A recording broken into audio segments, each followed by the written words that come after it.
నాకు ఒక సమాచారం వచ్చింది.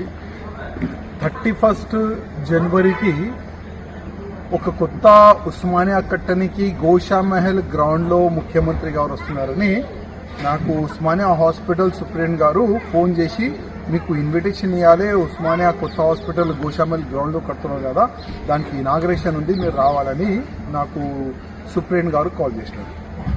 నేను రేవంత్ రెడ్డి ముఖ్యమంత్రి గారికి ఒక రిక్వెస్ట్ చేయాలనుకుంటున్నా.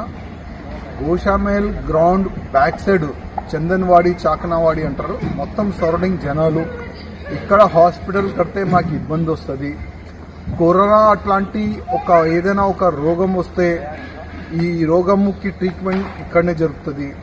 అక్కడి నుంచి వైరస్ మా దగ్గర రావచ్చు. అదేవిధంగా మార్చురీ ఇప్పుడున్న కండిషన్లో మనం చూడొచ్చు ఎట్లా వాసన వస్తుంది. ఒకవేళ ఇక్కడ కూడా మార్చురీ కడతారు, ఆ వాసన వల్ల మాకు ఇబ్బంది వస్తుంది. అట్లాంటి చాలా వరకు క్వశ్చన్ ఆన్సరు జనాల్లో ఉన్నది.